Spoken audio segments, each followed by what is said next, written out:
My husband laughed at me being just a housewife during his company's biggest pitch meeting. 20 minutes later, his entire empire crumbled when he discovered I secretly owned the tech giant he was desperately trying to impress. Be careful who you underestimate. The crystal chandeliers of the Azure, San Francisco's most exclusive restaurant, cast a warm glow over the private dining room as my husband Marcus delivered what he thought was the performance of his lifetime. If only he knew it would be his last. The meticulously arranged table for 12, with its gleaming silver and hand-painted Bernardaud china, would become the stage for his greatest humiliation. "Gentlemen," Marcus swirled his fourth glass of 20-year-old Macallan, his confidence bolstered by the expensive liquor. "Let me tell you about the secret to my success."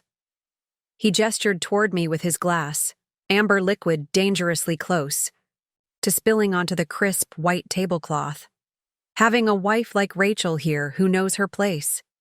No ambitions to compete with mine, no silly dreams about the tech world. Just someone to make my life run smoothly while I handle the real business." I adjusted my Hermes scarf with practiced elegance, my expression perfectly serene as I watched the uncomfortable shifts among the executives from Novatech. The Silicon Valley giant Marcus was so desperate to land as a client. 7 years of marriage had taught me to perfect this mask. The polite smile, the downcast eyes, the gentle nod of submission that Marcus so loved to see. It was the same mask I'd worn in countless boardrooms while building my empire in secret. The mask that had allowed me to become the silent force behind Novatech's meteoric rise. If he hadn't been so focused on his own reflection in his scotch glass, he might have noticed the knowing glance between me and Catherine Chen, Novatech's CEO, across the arrangement of white orchids. Catherine, who'd been my roommate at MIT long before either of us entered the tech world. Catherine, who'd helped me maintain my cover all these years, attending my charity fundraisers that were actually high-stakes investor meetings. "Rachel here," Marcus continued, his words becoming slightly slurred. "She's mastered the art of being the perfect wife. You know what she said when I tried to explain our latest AI development to her?" He chuckled, encouraging his audience to join in. "She asked if AI meant always interesting." Can you believe it?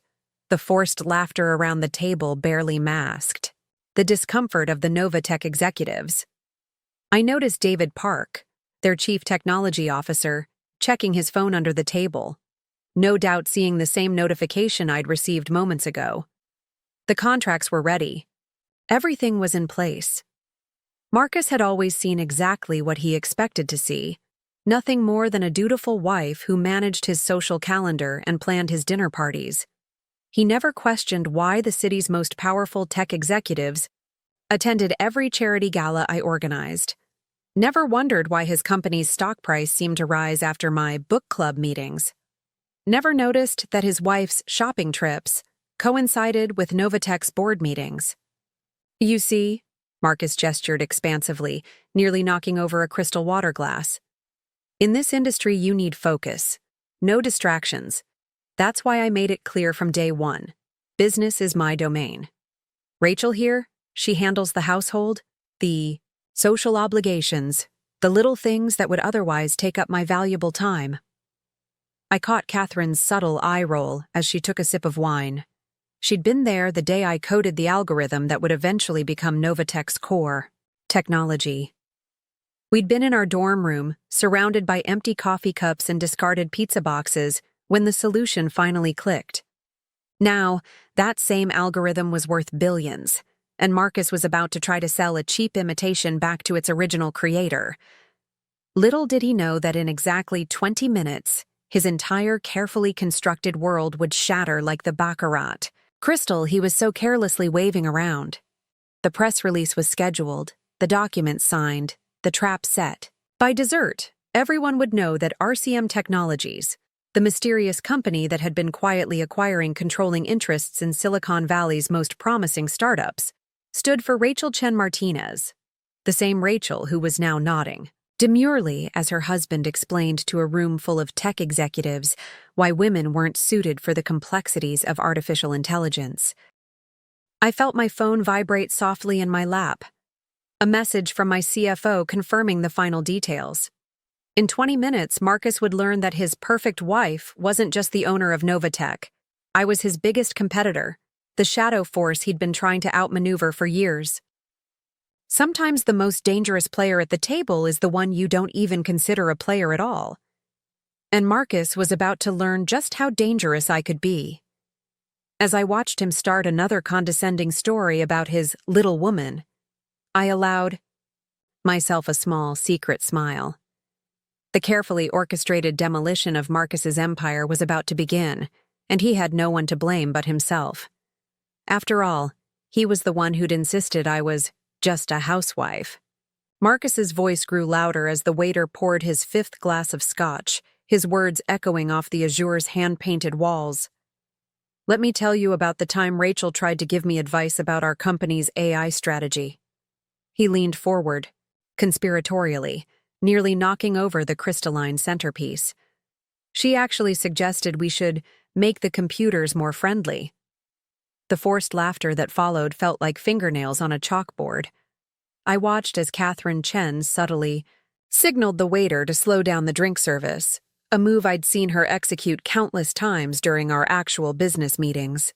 7 years of running my tech empire in the shadows had taught me to notice these small details, the silent language of power that Marcus had never bothered to learn.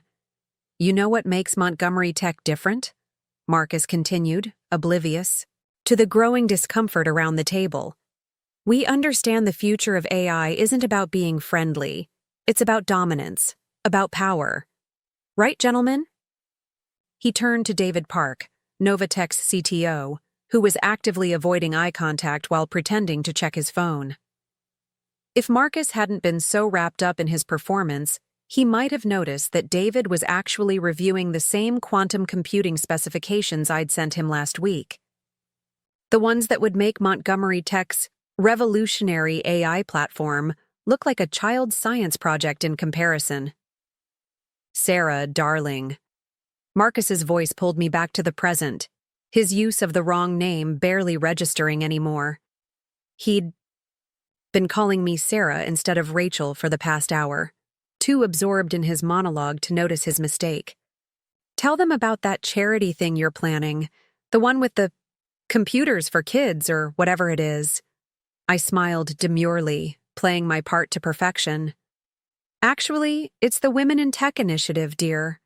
I kept my voice soft, unthreatening. We're providing coding education to underprivileged girls. See what I mean? Marcus laughed, gesturing with his glass. Always with the cute little projects. Coding for girls. Adorable, isn't it? Meanwhile, we men are revolutionizing the entire tech industry. Catherine's knuckles whitened around her fork, and I shot her a warning glance. We couldn't blow this. Now, not when we were so close. The Women in Tech initiative had been our cover for the past 3 years, allowing us to gather the brightest female minds in Silicon Valley right under Marcus's nose. While he thought we were teaching basic HTML to schoolgirls, we were actually developing the quantum architecture that would make Novatech the most powerful AI company in the world. Mr. Montgomery, Catherine interjected smoothly, her voice carrying that subtle authority that had made her such an effective public face for our joint venture. I'd love to hear more about your company's approach to quantum computing. I watched my husband's face carefully as he launched into his rehearsed speech about Montgomery Tech's groundbreaking developments. The same developments I'd intentionally leaked to him through a chain of carefully placed middlemen, knowing he'd try to pitch them back to Novatech as his own innovations. The future of AI, Marcus declared, warming to his favorite topic, lies in quantum supremacy. Montgomery Tech is months away from a breakthrough that will revolutionize the entire industry, something that will make your current systems at Nova Tech look primitive.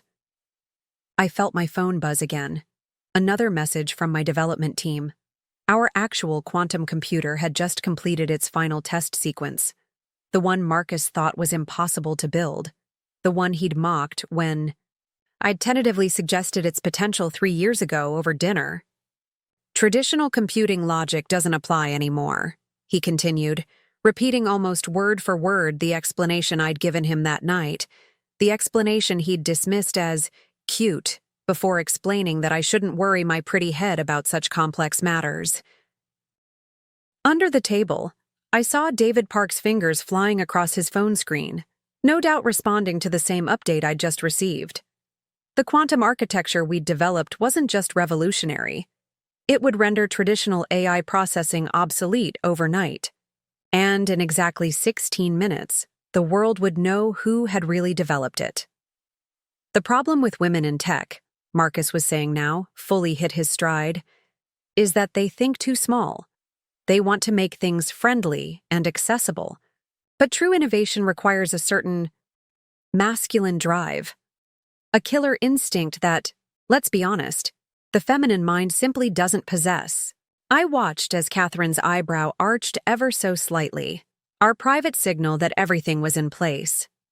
Across the table, Emily Jo, Nova Tech's lead quantum physicist, whom Marcus had dismissed as a diversity hire at last month's tech conference, was hiding a knowing smile behind her wine glass.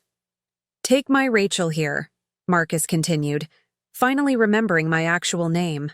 Brilliant woman, graduated top of her class from MIT, but she understood early on that her talents were better suited to supporting my vision rather than trying to compete with it. That's what makes our marriage work. She knows her role.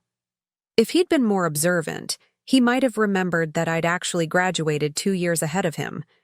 If he'd ever bothered to attend one of my charity events, he might have recognized Emily Jo as the world's leading expert in quantum entanglement. If he'd ever really looked at the guest list for our dinner parties, he might have noticed that every major breakthrough in his company had come shortly after I'd hosted key tech engineers in our home. But Marcus saw what he wanted to see.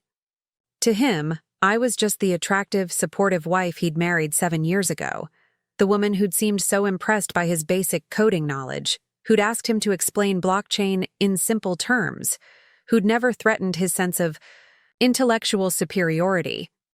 In fact, he said, reaching for his glass again, Rachel here is the perfect example of knowing one's limitations.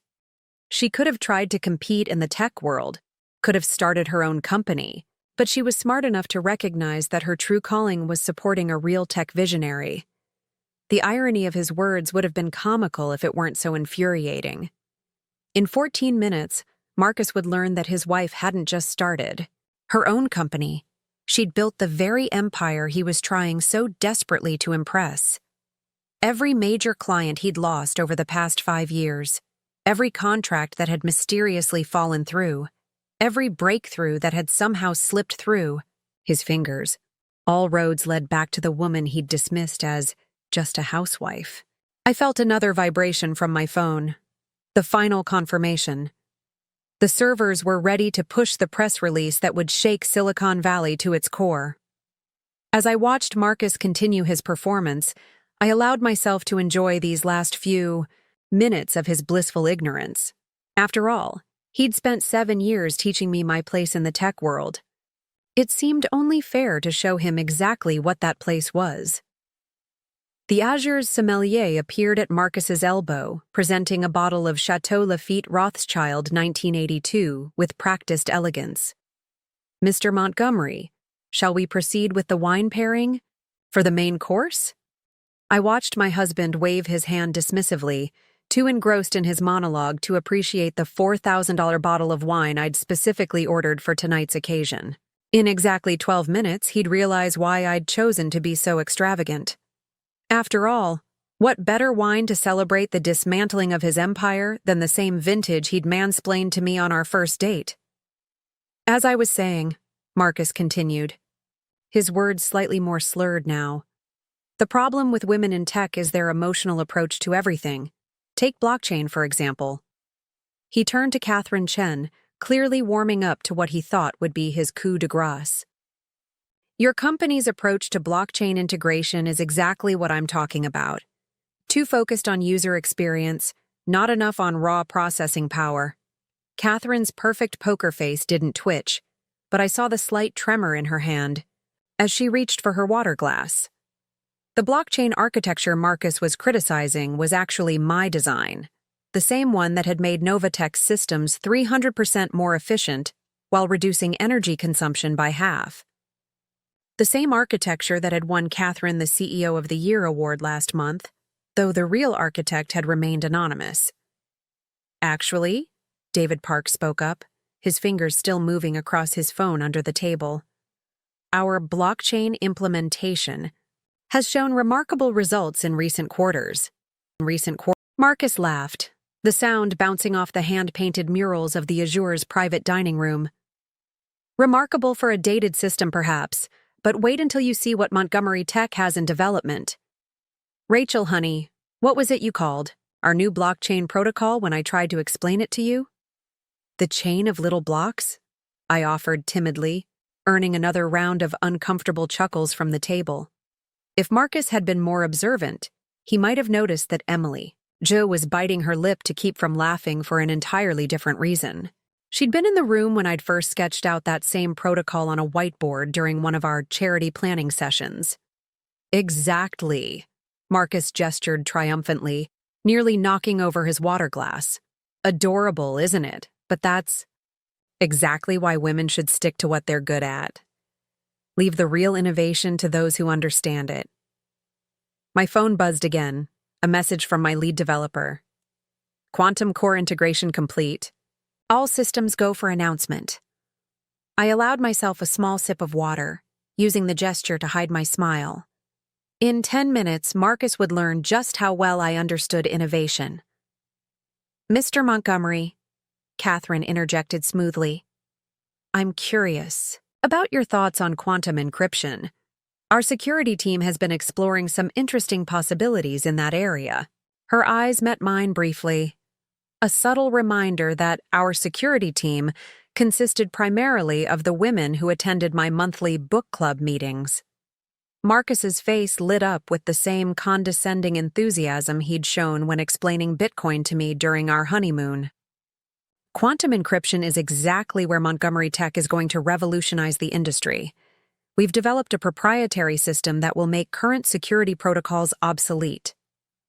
I felt another vibration from my phone, this time a message from our PR team.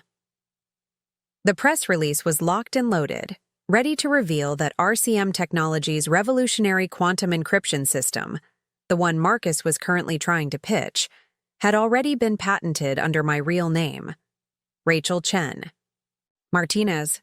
The problem with current encryption, Marcus continued, warming to his topic, is its reliance on traditional computing logic. Our system uses quantum entanglement to create unhackable communications channels. Of course, he turned to me with what he probably thought was an indulgent smile. I won't bore you with the technical details, darling. Just know that your husband is about to change the tech world forever. The irony was almost painful. The quantum encryption system he was so proudly describing was the same one I'd conceptualized during our second year of marriage. I'd tried to explain it to him over dinner one night, watching his eyes glaze over as I'd attempted to share my passion for quantum computing. The next day, he'd patted my head and suggested I focus on planning our anniversary party instead. So, I had planned parties, elaborate soirees that just happened to bring together the brightest minds in quantum physics. I'd organized charity galas that doubled as think tanks for advanced encryption protocols.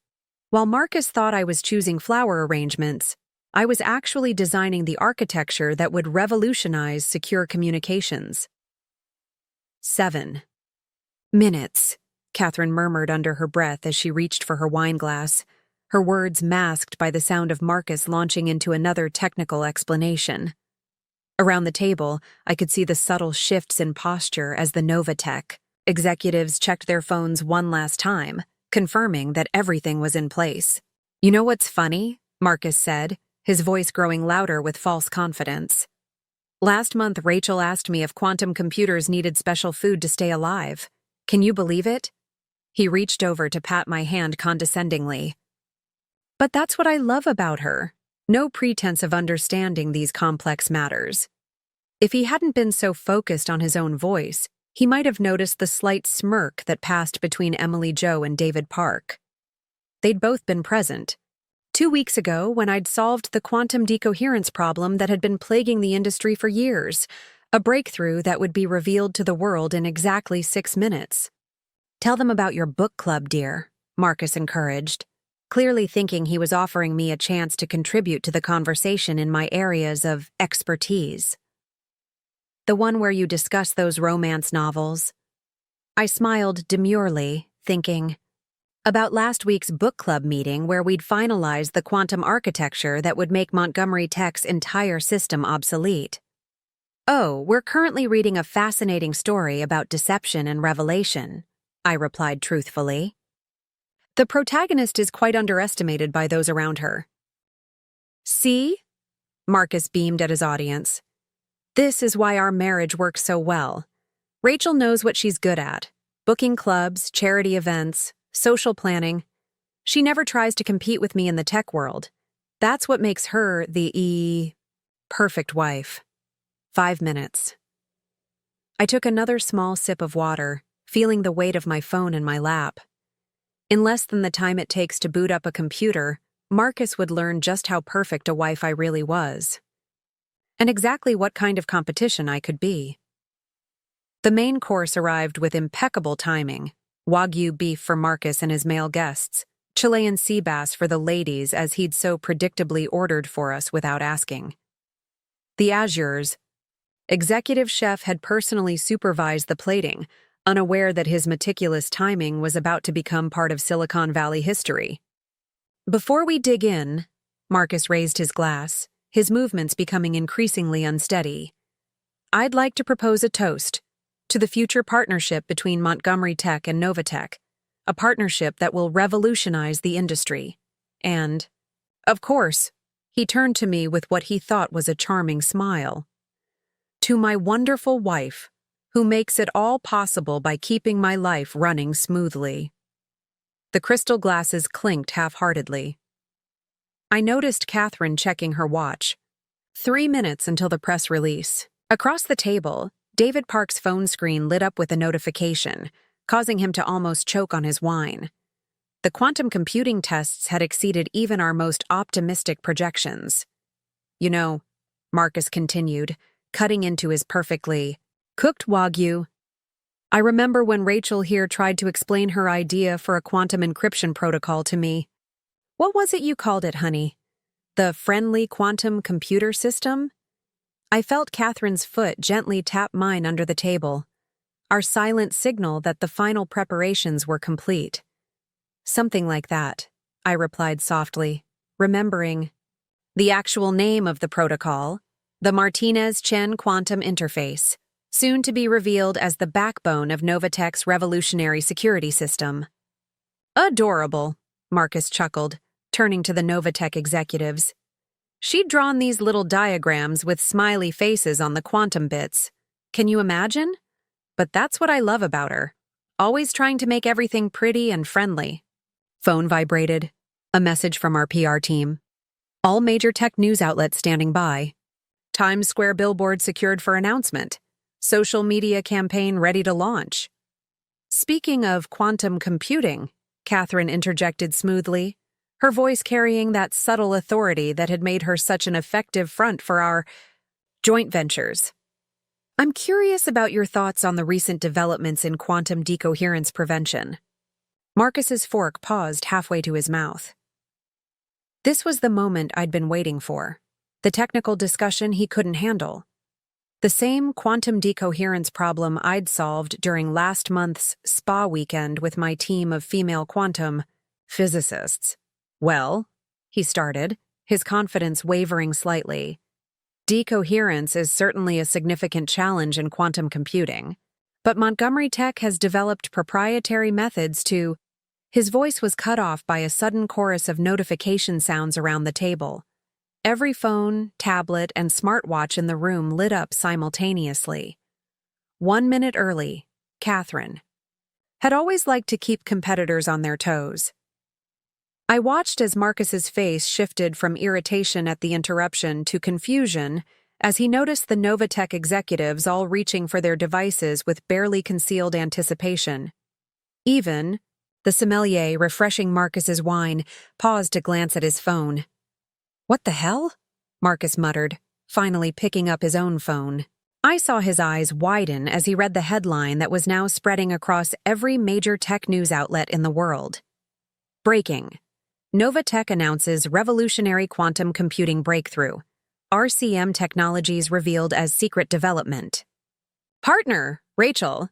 Marcus's voice had lost its condescending warmth. "Why is your mother's maiden name trending on Twitter?" I took a deliberate sip of water, savoring the moment. "Actually, dear, Chen is my mother's maiden name. Martinez was my grandmother's." "I don't understand," he said, scrolling frantically through his phone. "RCM Technologies, Rachel Chen Martinez. This has to be a coincidence."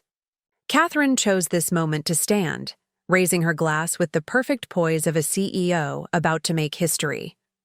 "I believe congratulations are in order. To Rachel Chen Martinez, founder and CEO of RCM Technologies, and the true architect of the quantum computing revolution we're announcing today." The color drained from Marcus's face as he looked from Catherine to me, then back to his phone where notifications were now pouring in faster than he could read them, Breaking. RCM Technologies. CEO Rachel Martinez revealed as anonymous tech genius behind Novatech's success. Silicon Valley stunned. Secret female-led tech empire emerges.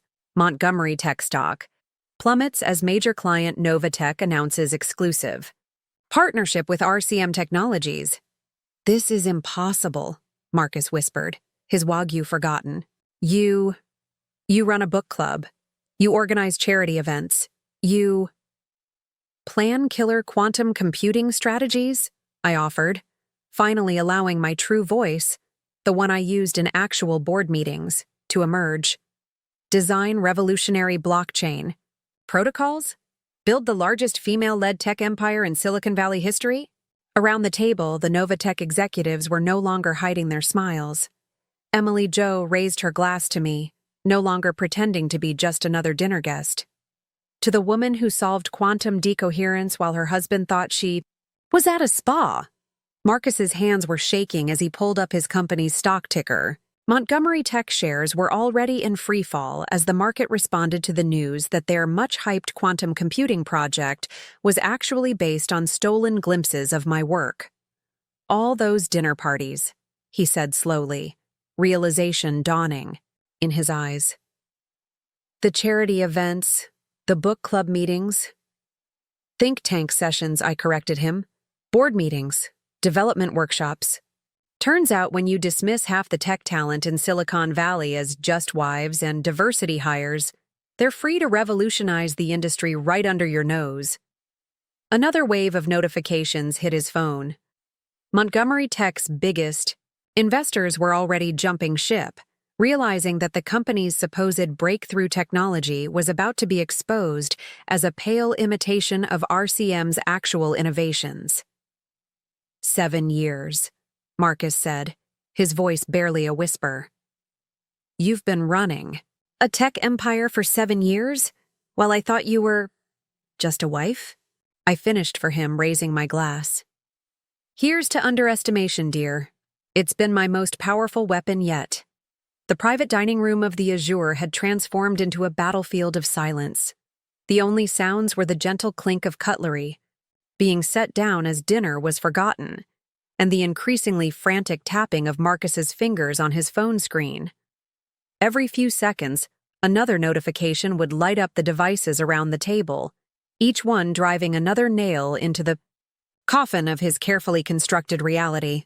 "This can't be legal," Marcus finally sputtered, his earlier smooth confidence completely evaporated. "You're my wife. Those contracts, the technology, it belongs to Montgomery Tech. I'll sue." "On what grounds?" I interrupted, my voice carrying the same authority I used in actual board meetings. "That your wife is smarter than you thought?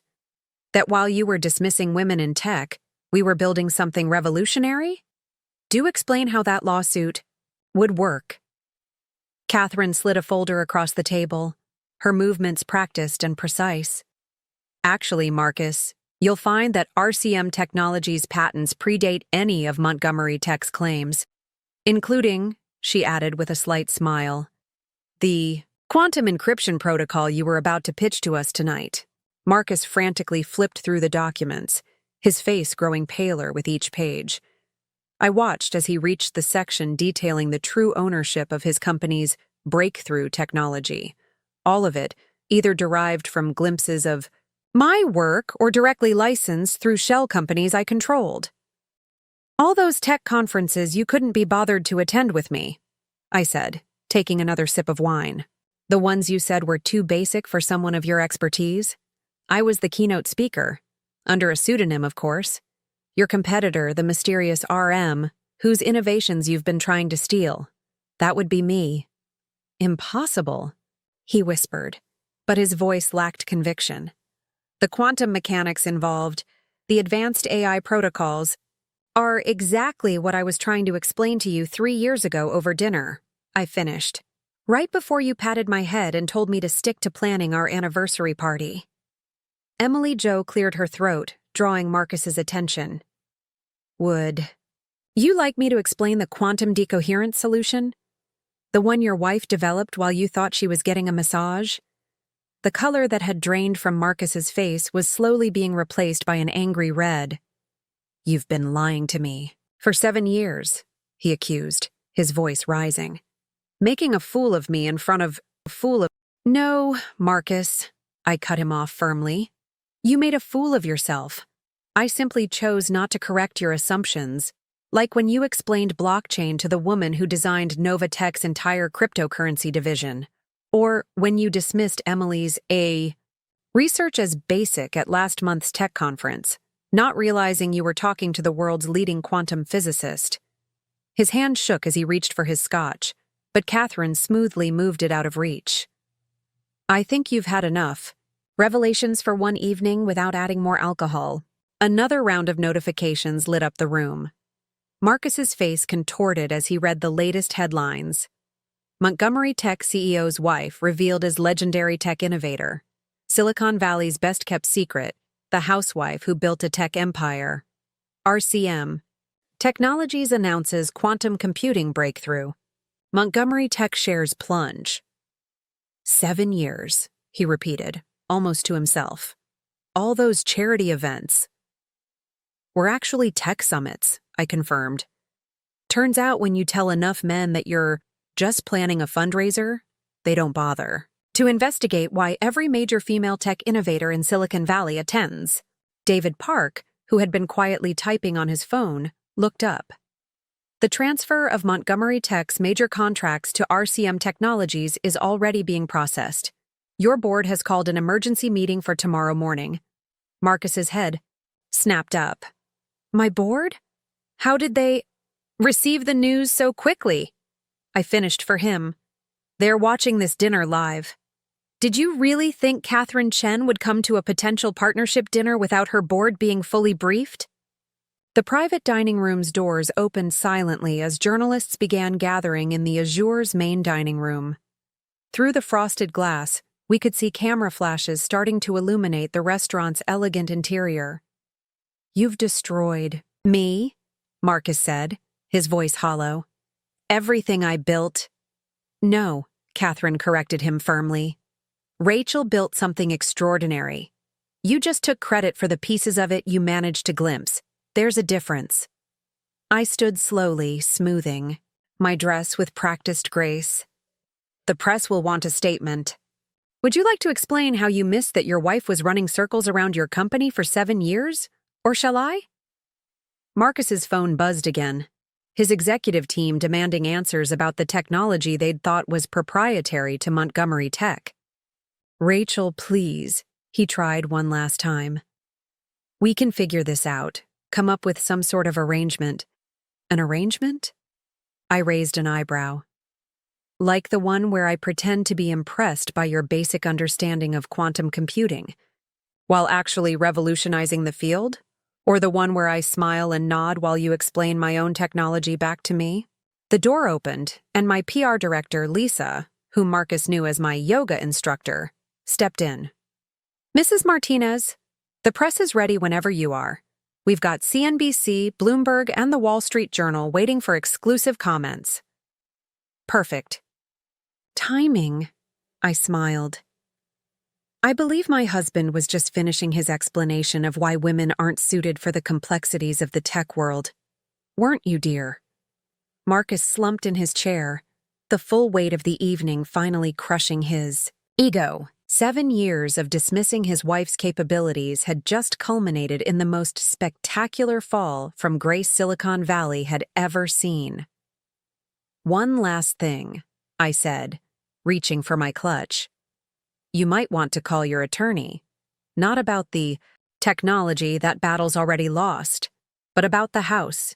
You see, you've been living in the CEO residence of RCM Technologies for the past 5 years. You just thought you bought it with your successful tech investments." As I walked toward the door, Catherine raised her glass one final time. "To the perfect wife," she said, her voice carrying just enough irony to twist the knife. The one who knew her place was actually at the top. The transition from the Azure's private dining room to the main restaurant felt like stepping onto a stage. Camera flashes erupted as soon as I emerged, illuminating the space in a strobe-like effect. The restaurant's regular patrons, Silicon Valley's elite, were all standing, phones raised, capturing the moment that would dominate tech headlines for weeks to come. "Mrs. Martinez! Mrs. Martinez!" The journalists crowded forward, their questions overlapping in an eager chorus. "Can you explain how you managed to build RCM Technologies in secret?" I paused at the antique podium the Azure had quickly arranged, feeling the weight of Catherine Chen's supportive presence behind my right shoulder. The same position she'd maintained throughout our 7-year partnership, both of us playing our roles to perfection until this moment. "Actually," I began, my voice carrying clearly through the now silent restaurant. "Building in secret wasn't the challenge. The real achievement was building in plain sight. It's remarkable what you can accomplish when people are convinced they already know your limitations." Through the restaurant's floor-to-ceiling windows, I could see more press arriving. Silicon Valley's most notorious secret was about to become its biggest story. "Is it true that Montgomery Tech's quantum computing project was based on your work?" a reporter from TechCrunch called out. "Montgomery Tech's project was based on fragments of RCM's innovations," Catherine stepped in smoothly. "Fragments that were glimpsed during what they assumed were simple dinner parties and charity events." Behind us, I heard the private dining room door open. Marcus emerged, attempting to straighten his tie and recover some dignity. The cameras swung toward him like heat-seeking missiles, capturing every nuance of his dissolution. "Mr. Montgomery, how does it feel to learn your wife is actually your biggest competitor?" Marcus opened his mouth to respond, but David Park chose that moment to announce, "Montgomery Tech's board has just called for an emergency vote of no confidence in current leadership." I watched my husband's face contort as he read the notification on his phone. His own board members, the same men he'd played golf with, shared cigars with, complained about their wives with, were jumping ship faster than rats from a sinking vessel. "Rachel," Marcus stepped forward, his voice carrying a desperate edge. "Surely we can discuss this privately, as husband and wife, like we discussed tech strategy?" I turned to face him, my voice level but carrying clearly through the now silent restaurant. "Or like we discussed my capabilities in the industry? Or perhaps you'd prefer to explain to everyone your theories about women in technology?" The gathered crowd shifted uncomfortably. Several phones were live-streaming the exchange, and I knew Marcus was realizing that every word would be analyzed, every gesture scrutinized. "You have to understand," he tried again. "I was trying to protect you from success?" Emily Jo stepped forward, her Nobel Prize in Physics giving particular weight to her words. "From revolution? From changing the industry? A Bloomberg?" Reporter raised her hand. "Mrs. Martinez, can you tell us about the women who attended your book club?" I smiled, watching Marcus's face as the full scope of his obliviousness began to dawn on him. Our book club readings were quite technical: quantum physics, advanced AI architecture, revolutionary blockchain protocols. We found that calling it a book club meant we were never interrupted. After all, I caught Marcus's eye, who'd suspect a group of wives were actually designing the future of technology? The Martinez-Chen quantum interface, Catherine added, was developed primarily during what Marcus believed were charity gala planning sessions. The cameras caught Marcus's flinch at this revelation.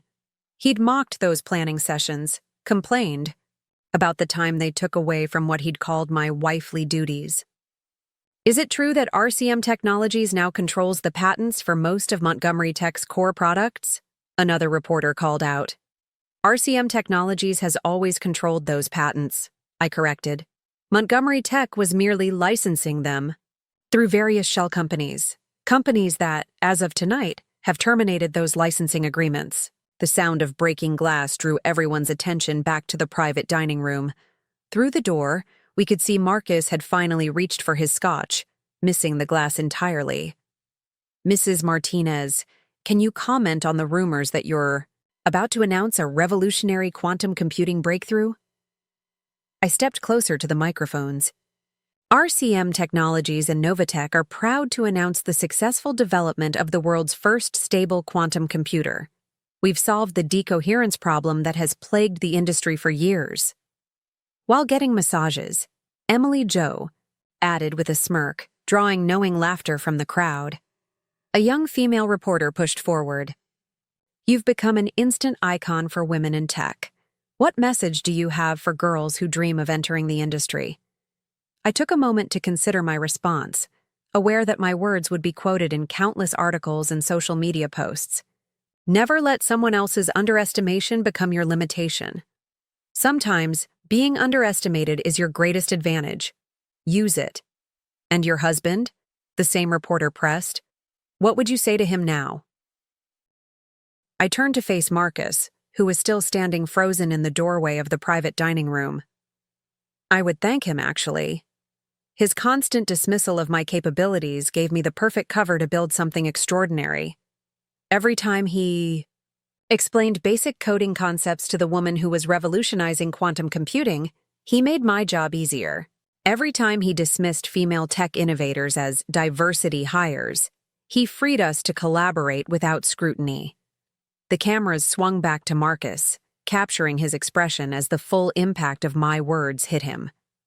7 years of patronizing explanations, of dismissive waves, of treating his wife like a child playing with computers, all while she built an empire that would now consume his company. One final question, called out a voice from the back. Will you retain the Montgomery name? I smiled, reaching up to unpin my hair from its perfect housewife arrangement, letting it fall in the style I used for actual board meetings. I think Rachel Chen Martinez will do just fine. After all, I caught Marcus's eye one last time. I was never just a Montgomery. 3 months after the night that shook Silicon Valley, I sat in my newly renovated office on the top floor of the RCM Technologies headquarters, the same building where I'd secretly run my empire for 7 years. The wall of windows offered a spectacular view of San Francisco Bay, but my attention was focused on the array of screens displaying the morning's headlines. RCM Technologies stock soars, 400% since revelation. The Martinez Revolution, How One. Woman changed Silicon Valley forever. Montgomery Tech files for Chapter 11. Former CEO steps down. Women in tech enrollment surges. Following Martinez revelation, Lisa, my PR director, and former yoga instructor, entered with her morning briefing. The Time magazine cover story is ready for your final approval.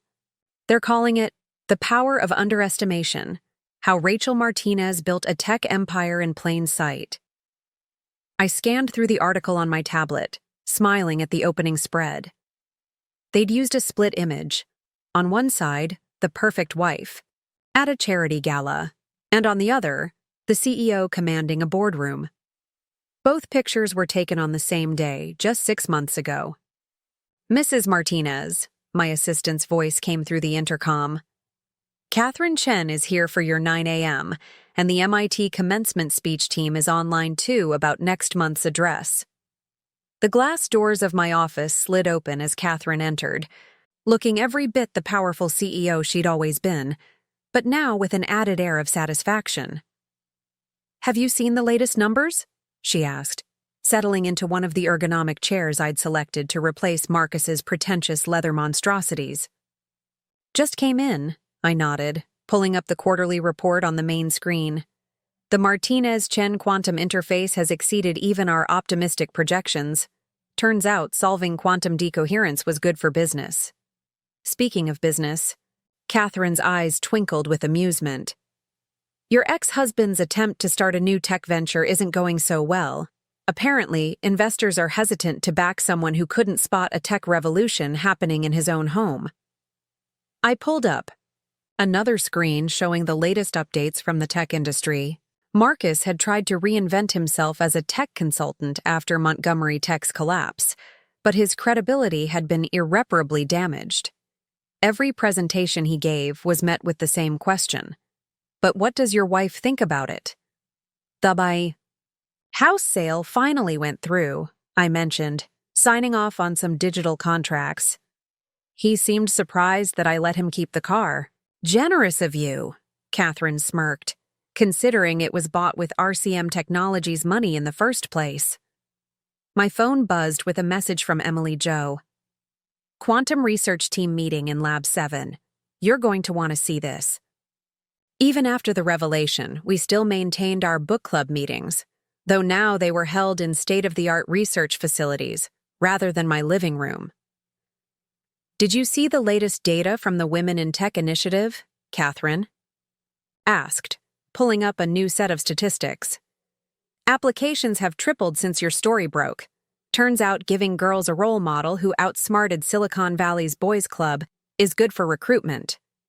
I stood to examine the floor-to-ceiling dashboard, displaying RCM Technologies' global operations. The company I'd built in secret had emerged stronger than ever, its stock price soaring as investors rushed to back the woman who'd orchestrated the greatest tech coup in history. "The Harvard Business Review piece came out this morning," Lisa announced, entering with another update.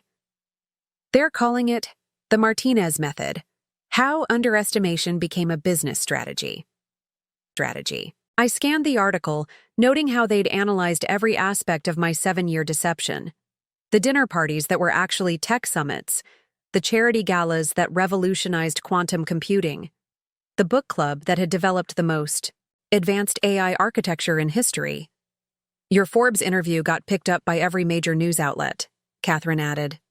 "Especially the part about the quantum encryption protocol you designed while Marcus thought you were planning his birthday party." The memory made me smile. I'd sketched out the initial designs during the party itself, while Marcus drunkenly explained blockchain to a group of venture capitalists. 2 of those VCs were now major investors in RCM Technologies, having recognized the truth long before Marcus did. "Mrs. Martinez," my assistant's voice came through again. "The high school girls coding program is here for their tour. They're particularly excited about the quantum computing lab." "Tell them I'll be down in 5 minutes," I responded, gathering my tablet. These tours had become a regular occurrence. Young women from across the country visiting the company that proved underestimation could be a superpower. "Oh, and Rachel," Catherine called as I headed for the door. "The Wall Street Journal wants to do a feature on the Wives Book Club. All of us who built this while being dismissed as +1s at tech events." I paused, thinking about all. The brilliant women who'd attended those book club meetings. Nobel laureates, quantum physicists, AI pioneers. All of them had played along with the charade, building something revolutionary, while the tech world's men were busy explaining basic coding to us. "Tell them yes," I decided. "It's time for all the stories to come out. Let's show the world just how many wives were revolutionizing tech, while their husbands were busy underestimating them." As I rode the elevator down to meet the high school, Students, my phone buzzed with another news alert. Silicon Valley culture shift. Companies report surge in female executive hires following Martinez revelation. The article noted that several major tech firms had discovered their own hidden geniuses, women whose capabilities had been overlooked due to the same biases that had given me my cover. The elevator doors opened to reveal a group of eager, young faces, all of them clutching notebooks and tablets, their eyes shining with possibility. These girls wouldn't have to hide their brilliance. They wouldn't have to build their empires in secret. "Welcome to RCM Technologies," I greeted them, noting how they straightened up with pride. "Let me tell you a story about the power of being underestimated, and how sometimes being seen as just a wife can be the perfect cover for changing the world." 1 year after the night that transformed Silicon Valley, I stood at the podium of MIT's graduation ceremony, looking out over a sea of eager faces, the same institution where I'd first met Catherine Chen, where we'd dreamed up the beginnings of what would become RCM Technologies, had invited me to give the commencement address. The irony wasn't lost on me.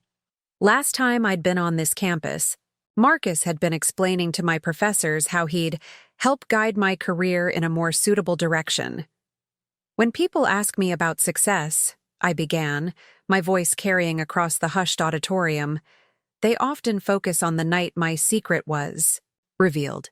The dramatic dinner, the shocked husband, the collapsing empire. But the real story isn't about that one night of revelation. It's about the 7 years that came before it." In the front row, I could see Catherine Chen nodding slightly, remembering all those years of careful planning.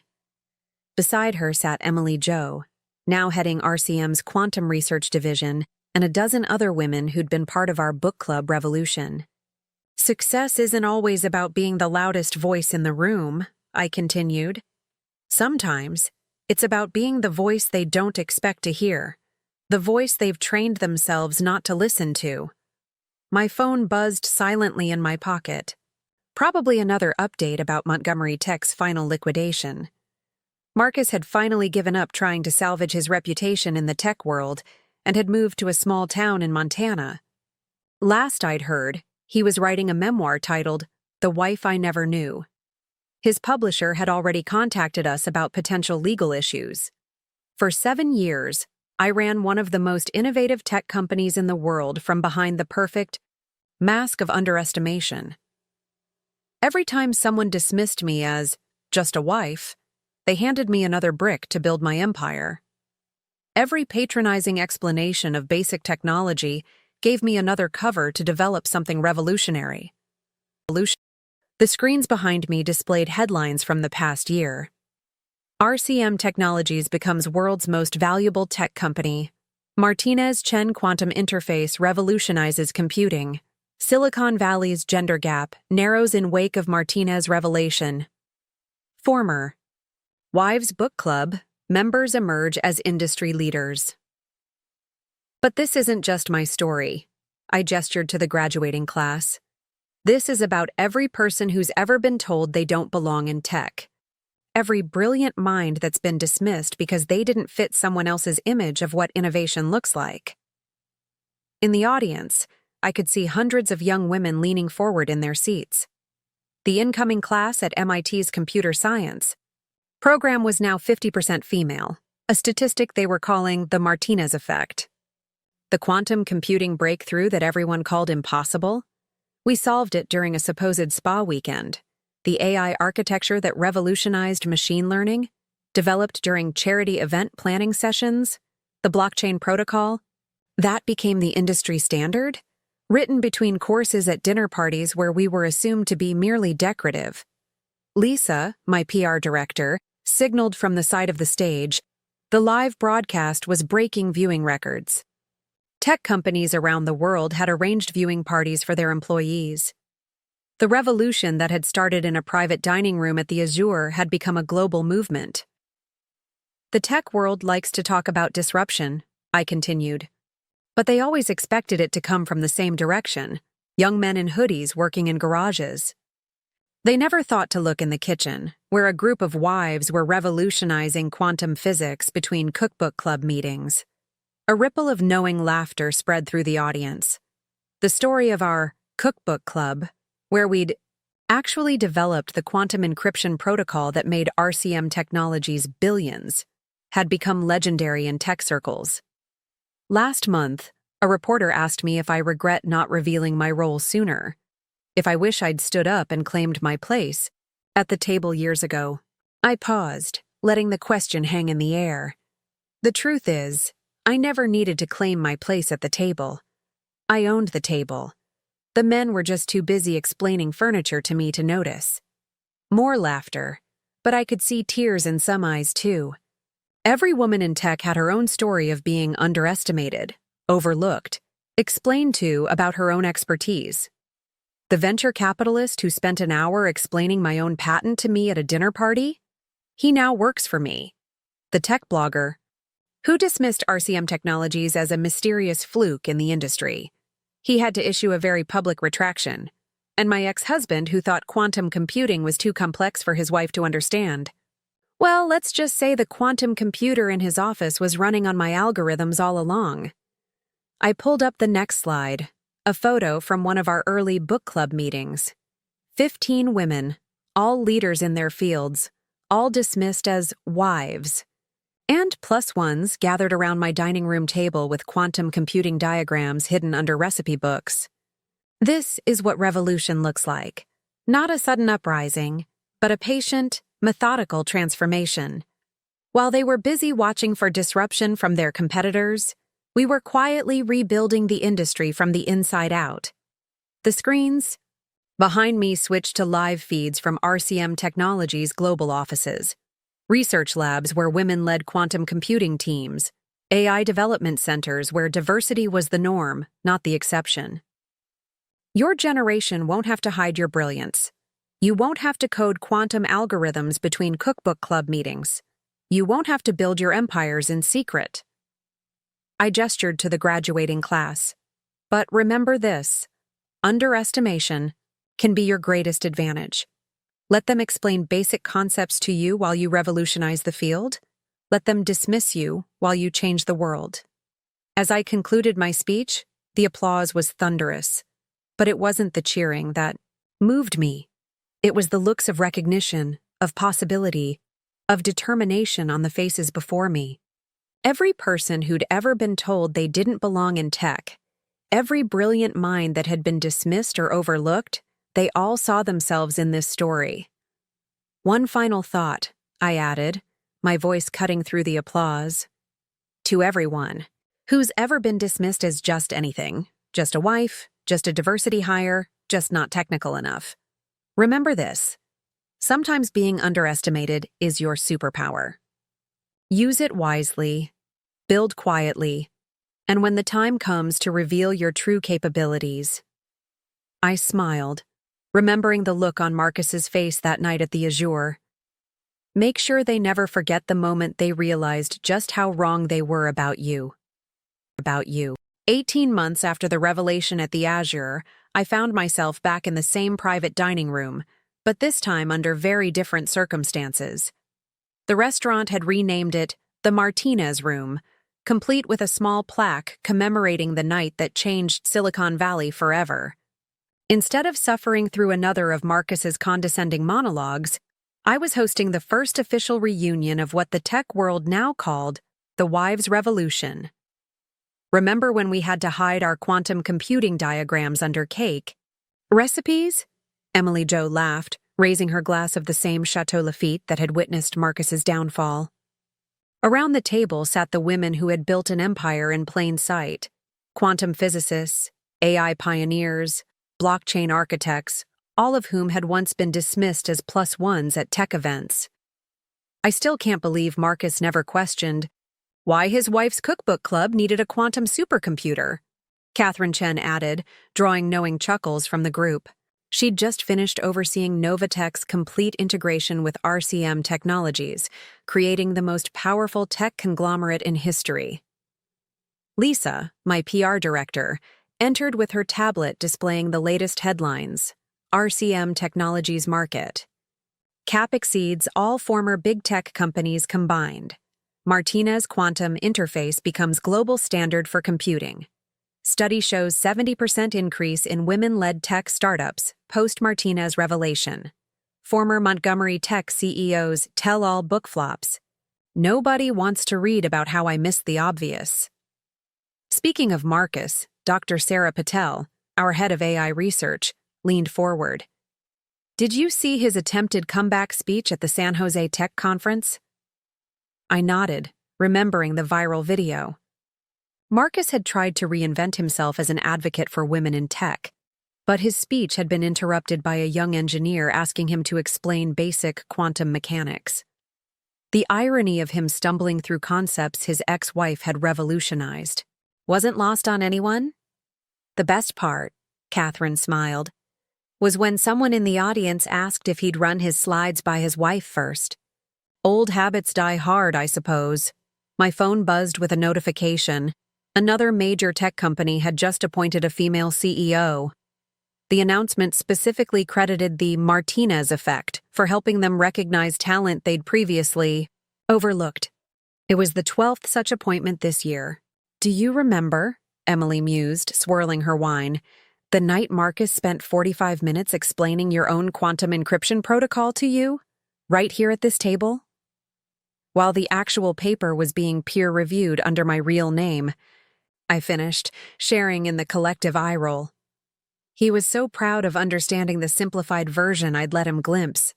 The doors opened as the Azure's executive chef personally presented our meals, a far cry from the days when Marcus would order for the ladies without asking. Mrs. Martinez, she said with a proud smile, I hope you don't mind, but we've named a dish after you. The hidden genius. Looks simple on the outside, revolutionary on the inside. As we enjoyed our meal, the conversation turned to the changes we'd seen in the tech world since the revelation. The wives' book clubs that had sprung up across Silicon Valley, though these ones were openly dedicated to tech innovation. The surge in patents filed by female inventors. The tech companies scrambling to recognize and promote talent they'd previously ignored. My favorite response, Dr. Patel commented, was the VC firm that discovered their receptionist had 3 AI patents under a pseudonym. They made her head of innovation last month. Lisa pulled up another set of statistics on her tablet. The underestimated scholarship program has already helped over 1,000 women enter tech fields. And the mentorship network has grown to every major tech hub globally. Not bad for a bunch of wives who were supposed to stick to planning dinner parties. Catherine raised her glass in a toast. My phone buzzed again, this time a message from the MIT Media Lab. They wanted to create a permanent exhibition about the wives' revolution, showcasing how a group of brilliant women had orchestrated the greatest tech coup in history while being dismissed as socialites and plus ones. The best part, Emily said, pulling up an email on her phone, is that Marcus still doesn't understand most of what we actually accomplished. His new book completely misses the quantum computing breakthroughs we made during his golf weekends. To be fair, I smiled. He was very busy explaining technology to women who'd invented it. That must have been exhausting. The conversation turned to our current projects, the quantum computing advances that would make our previous breakthroughs look primitive, the AI architectures that would redefine artificial intelligence, the blockchain protocols that would transform digital security. Mrs. Martinez, my assistant's voice came through discreetly. Time magazine is here for the Person of the Year photo shoot. They want to recreate the night of the revelation. I looked around the table at the brilliant women who had shared in this journey. What do you say, ladies? Ready to show the world what a real wives' book club looks like? As we positioned ourselves for the photo, I couldn't help but appreciate the symbolism. The same room, the same table, but this time there was no need to hide our brilliance behind polite smiles and nodding heads. The photographer wanted to capture the moment that transformed tech, but the real story was in everything that had led up to it. The years of patient building, the careful orchestration, The revolutionary ideas developed between cookbook discussions. One last thing, Lisa said as the photographer set up. People magazine wants to do a feature on Marcus's new life in Montana. Apparently, he's become something of a cautionary tale in tech circles. The man who didn't know his wife was a genius. Decline politely, I decided. Let him fade into obscurity. We have more important things to focus on. As the camera flashed, capturing the women who had changed the tech world forever, I thought about all the others out there. The overlooked, the underestimated, the dismissed. Thanks to our story, they wouldn't have to hide their brilliance.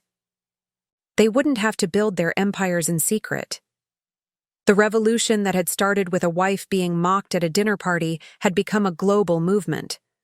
And as I looked around at the brilliant women who had shared in this journey, I knew this was just the beginning.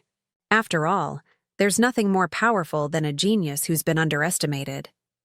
2 years to the day after the dinner that changed everything, I stood in my private office at RCM Technologies' new headquarters, watching the sun rise over Silicon Valley. The building itself was a testament to transformation, a stunning glass and steel structure designed by a female architect who'd previously been told to stick to residential projects. Like so many others, she'd found her voice in the wake of what the media now called the Martinez Revolution. My phone buzzed with the morning's first notification. Breaking: Fortune 500 reaches gender parity in tech leadership for first time in history. I smiled, remembering Catherine's prediction that it would take less than 2 years for the ripple effects of our revelation to transform the industry's power structure. Mrs. Martinez, my assistant's voice came through the intercom. The documentary crew is ready for your final interview. The past year had seen an explosion of interest in our story.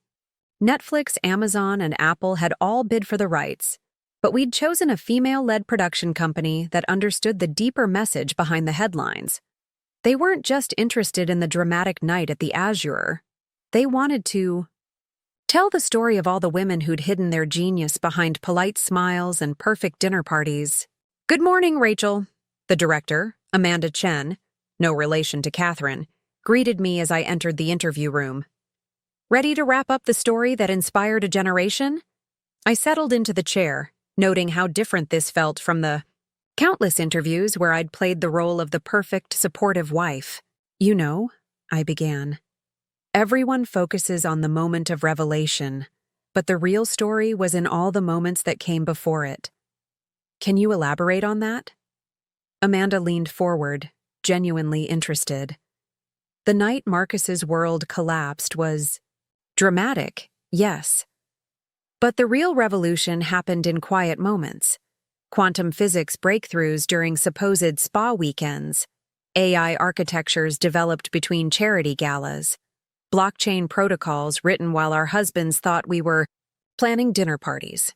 My phone buzzed again. Lisa had sent over the morning's headlines. RCM Technologies' new quantum computer makes previous technology obsolete. Martinez Foundation sends 10,000th woman to tech school. Former wives book club, members now control. 60% of Silicon Valley's tech patents. Marcus Montgomery's second comeback attempt fails. We don't need men to explain women's achievements. "Tell us about Marcus," Amanda prompted. "Have you spoken to him since the revelation?" I thought about my ex-husband, now trying to rebuild his life in Montana. His memoir had flopped spectacularly, especially after fact-checkers revealed he still didn't understand the technology he claimed to have inspired me to develop. Marcus recently gave an interview where he claimed he'd always known I was capable of more, I shared, unable to hide my amusement. But that's not the point. This was never about him recognizing my capabilities.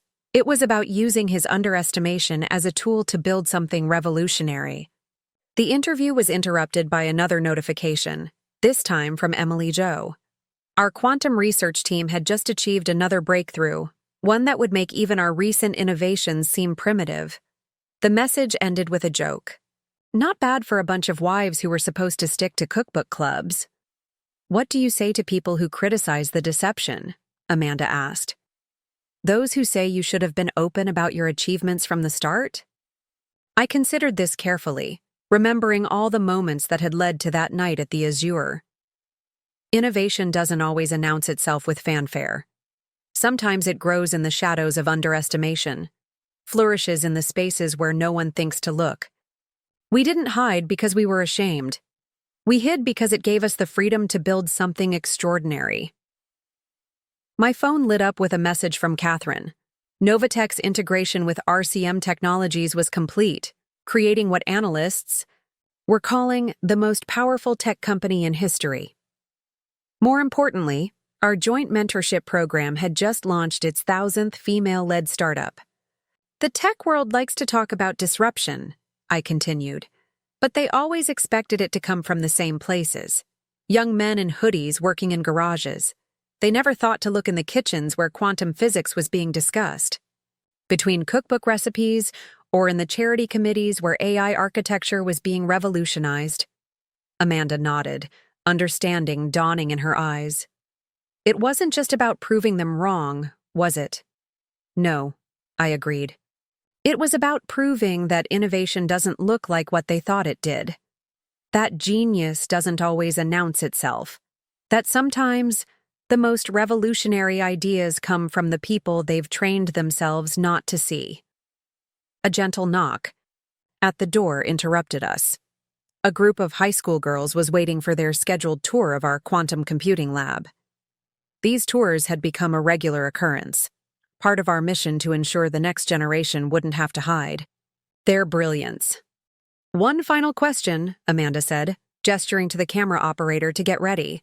What would you say to your younger self, the woman who decided to use her husband's underestimation as a tool to build an empire?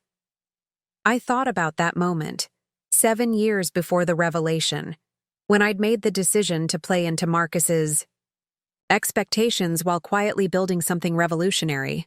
I would tell her that every patronizing explanation, every dismissive wave, every time someone calls you just anything, just a wife, just a woman, just not technical enough, is actually a gift.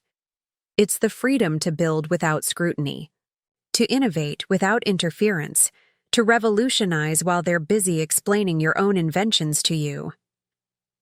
The door opened quietly, and I could see the young faces of the high school students, their eyes wide with admiration. These girls would never have to hide their genius, never have to pretend to be less than they were.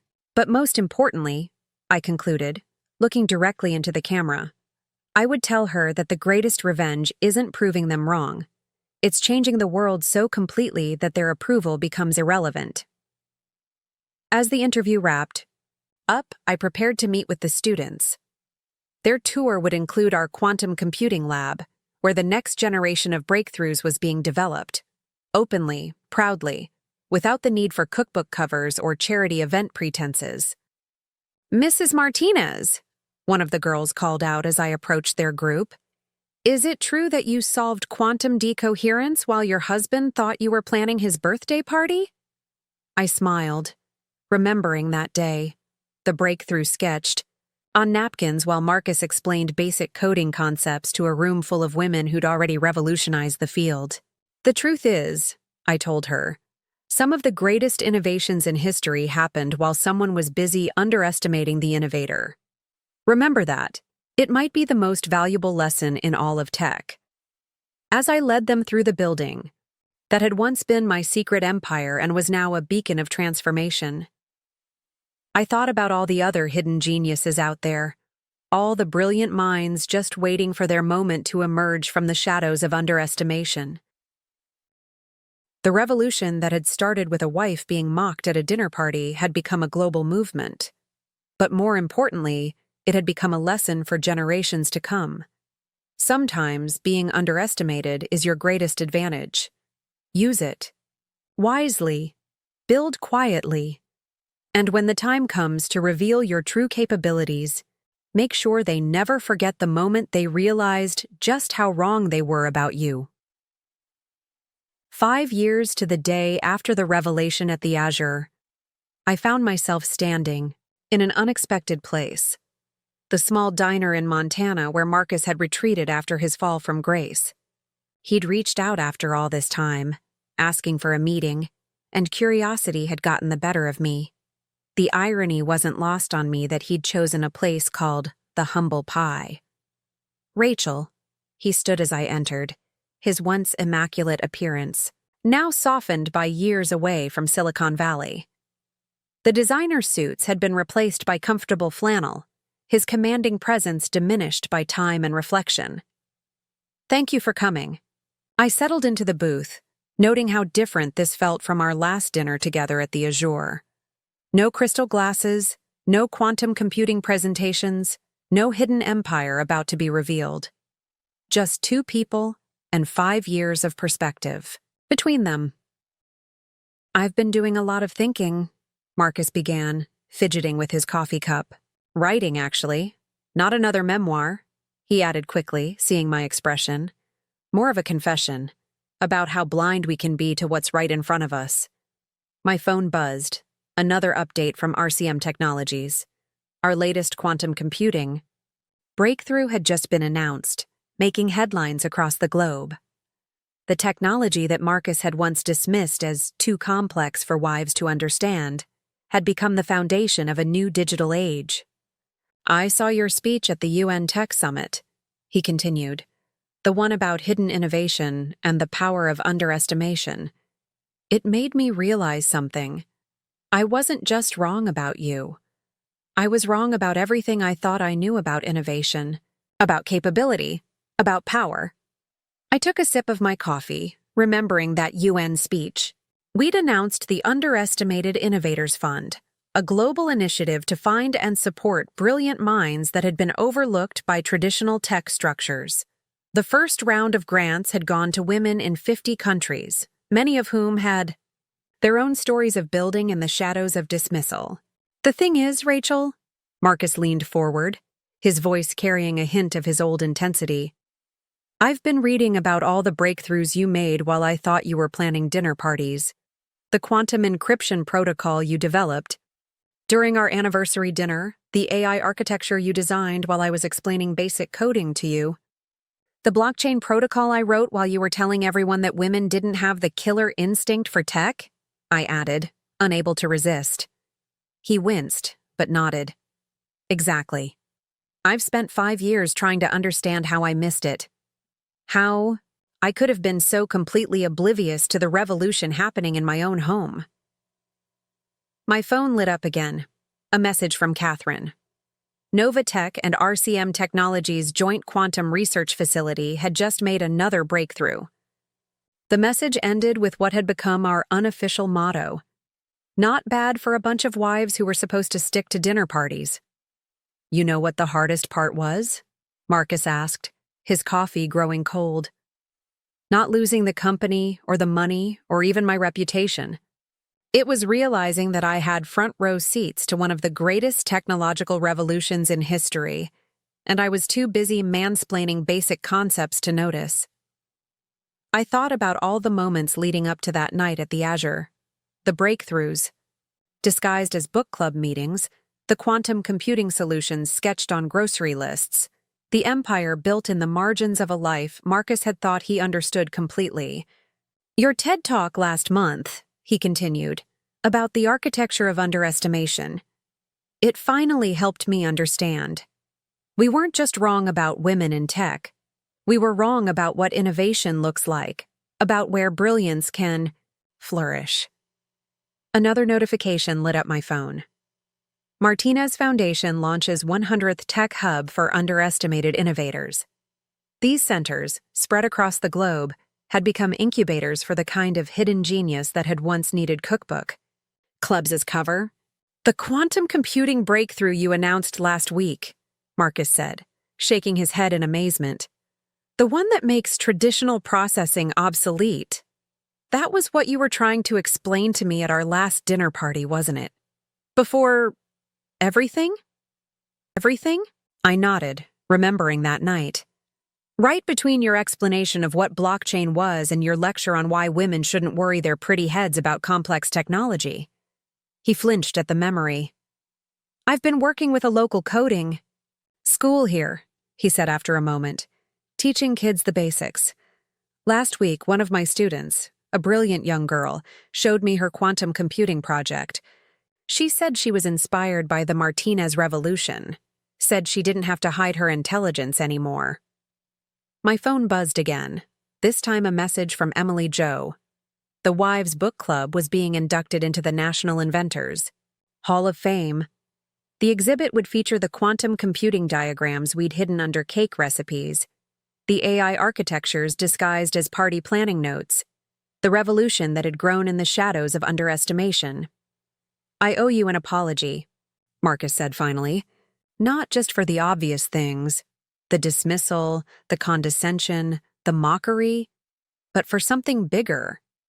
I was so convinced I knew what brilliance looked like, what innovation looked like, that I couldn't see it taking shape right in front of me. I studied him for a moment, seeing not the man who had mockingly called me just a wife, but someone who had been forced to confront his own limitations. The apology isn't necessary, I told him. Your underestimation was the perfect cover for building something revolutionary. In a way, you gave me exactly what I needed, the freedom to innovate without interference. Still, he persisted, I want you to know that I understand now. Why you kept it hidden, why you let me explain your own inventions to you, why you built your empire in the shadows of my dismissal. A final message lit up my phone. The preview of next month's Harvard Business Review cover story. The Martinez Effect. How Underestimation Became the Mother of Innovation. The article would examine how the tech industry had been transformed by the recognition of hidden genius, of brilliance that didn't fit the traditional mold. You know what the biggest irony is? I said, standing to leave. If you had ever actually attended one of my charity events, you would have witnessed some of the most important technological breakthroughs of our time, but you were too busy explaining technology to the women who were revolutionizing it. As I walked out of the diner, leaving Marcus with his cold coffee and 5 years of reflection, I thought about all the other hidden geniuses still out there. The brilliant minds, working in the shadows of underestimation, building revolutions that the world wasn't ready to see. My phone lit up one last time, a message from a young girl in our quantum computing program. Thank you for showing us we don't have to hide anymore. And that, I realized, was the true legacy of the Martinez Revolution. Not just the technology we'd developed or the empire we'd built, but the generations of brilliant minds who would never again have to disguise their genius behind cookbook clubs and dinner parties. Sometimes, being underestimated is the greatest gift you can receive. But the real victory isn't in proving them wrong. It's in changing the world so completely that their approval becomes irrelevant. 10 years after the night that transformed Silicon Valley, I stood on the stage of the newly inaugurated Martinez Innovation Center, looking out at a sea of faces that represented the future I had once only dreamed of. The building itself was a testament to change, a stunning complex designed by a team of former wives who had hidden their architectural genius behind book clubs and dinner parties. A decade ago, I began my keynote speech. I sat in a private dining room watching my husband explain my own technology to me. Today, I stand before you in a world where brilliance no longer needs to hide behind cookbooks and charity galas. The audience included faces both familiar and new. Catherine Chen, now the UN's Global Technology Ambassador, sat in the front row.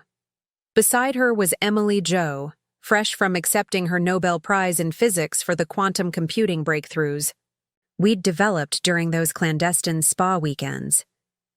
The Martinez Revolution, as they called it, was never about one night of revelation or one moment of triumph, I continued. It was about all the moments that came before, the quiet innovations, the hidden breakthroughs, the genius that flourished in the shadows of underestimation. My phone buzzed with the morning's headlines. Global tech gender parity achieved, Martinez Effect transforms industry, former Wives Book Club, members now control 75% of quantum computing patents. Study shows Companies led by underestimated. Leaders outperform traditional tech giants. Martinez Foundation sends millionth student to tech education. But the real revolution, I gestured to the young faces in the crowd, is happening right now in this room. You are the generation that will never have to hide your brilliance. You are the innovators who will never have to disguise your genius behind dinner party plans. The massive screens behind me displayed live feeds from RCM Technologies' global research centers, laboratories where women led quantum computing teams without pretense, AI development facilities where diversity was the norm, not the exception. The empire that had been built in secret had become a beacon of open innovation. Last week, I shared, I received a letter from a young girl in rural India. She wrote about how her family expected her to focus on marriage, but her school had a Martinez Foundation computer lab. She's now developing an AI system that could revolutionize agricultural planning, no cookbook clubs needed. The audience laughed, but there was understanding in their eyes. Many of them had their own stories of hidden talent, of brilliance dismissed, of genius that had to find creative ways to flourish. The question I'm asked most often, I continued, is whether I regret the deception, whether I wish I had revealed my capabilities sooner. The answer is no. Those years of building in the shadows, of being underestimated, taught me something crucial about innovation. Sometimes, the most revolutionary ideas grow best in the dark, taking root in the very soil of dismissal. Catherine stood to join, me on stage, our presence together symbolizing the partnership that had helped spark a global transformation. 10 years ago, Catherine addressed the audience, Rachel and I had to hide our collaboration behind charity events and dinner parties.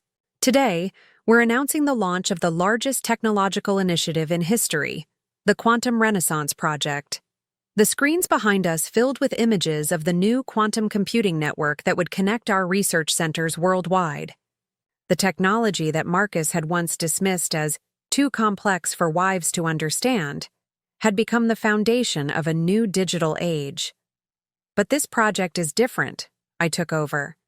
It's not being developed in secret book clubs or hidden behind cookbook covers. It's being created openly, collaboratively, by minds that no longer need to hide their brilliance. My phone lit up with another message, this one from Marcus. After our meeting in Montana, he'd found his own path to redemption, creating a program to help identify and support overlooked talent in rural communities. His message was simple. You were right. Innovation doesn't look like what we thought it did. The true power of the Martinez Revolution, I continued, wasn't in proving the doubters wrong. It was in proving that genius doesn't conform to expectations. That brilliance doesn't need permission to flourish. That innovation can come from the very people others have trained themselves not to see.